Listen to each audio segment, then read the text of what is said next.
नमस्कार दोस्तों, आकाश magic science में आपका हार्दिक स्वागत है।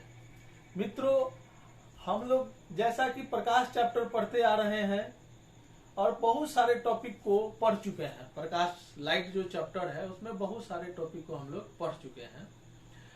आज हम लोगों को पढ़ना है दर्पण सूत्र के बारे में। क्या पढ़ना है? दर्पण सूत्र के बारे में। तो देखिए, दर्पण सूत्र के बारे में आज हम लोग क्या क्या जानेंगे।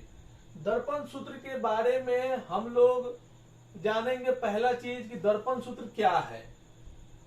दूसरा चीज ये जानेंगे कि दर्पण सूत्र हमें किन किन चीजों के बीच के संबंध को दर्शाता है। और तीसरा चीज ये जानेंगे कि दर्पण सूत्र की सहायता से हम किन किन चीजों की प्राप्ति कर सकते हैं। आखिर दर्पण सूत्र की क्या आवश्यकता है, इन सारे चीजों को हम इस एक ही वीडियो में टोटल क्लियर कर लेंगे। तो चलिए जानते हैं।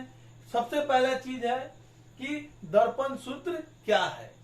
तो मित्रों, 1/v plus 1/u equal to 1/f, इसी को हम लोग दर्पण सूत्र कहते हैं। किसी भी कंपटीशन में आपसे वन लाइन का एक क्वेश्चन पूछेगा कि दर्पण सूत्र क्या है, तो आप सीधे आंसर लगाइएगा जहां लिखा हो 1/v plus 1/u equal to 1/f। यही क्या है? हमारा दर्पण सूत्र है।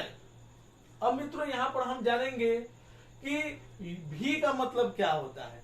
v का मतलब होता है प्रतिबिंब का दूरी, u का मतलब होता है वस्तु का दूरी, और f का मतलब होता है फोकस दूरी।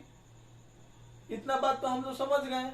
तो सबसे पहला क्वेश्चन था कि दर्पण सूत्र क्या है। तो 1/v plus 1/u equal to 1/f को हम दर्पण सूत्र कहते हैं।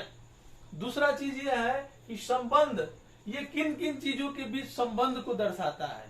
तो मित्रों, यह प्रतिबिंब का दूरी, वस्तु का दूरी और दर्पण का फोकस दूरी, इन तीनों चीजों के बीच के संबंध को दर्शाता है। तो ये बात भी हम लोग जान गए। 2 क्वेश्चन क्लियर हो गया हमारा।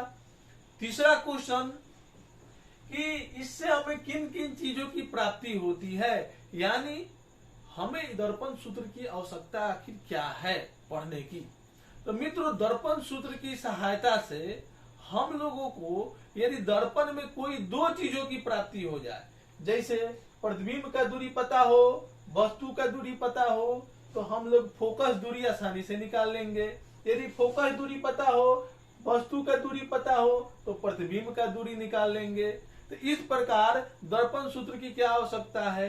दर्पण सूत्र की यही आवश्यकता है कि कोई 2 चीजों की वैल्यू हमें पता रहेगा तो तीसरों चीजों की वैल्यू हम आसानी से प्राप्त कर सकते हैं दर्पण सूत्र की सहायता से। इसलिए दर्पण सूत्र हम लोगों के लिए बहुत इंपोर्टेंट है। ठीक है मित्रों, तो इस दर्पण सूत्र के बारे में यही चीज था, हम लोग जान गए। अब आगे जो है हम अगले वीडियो में पढ़ेंगे।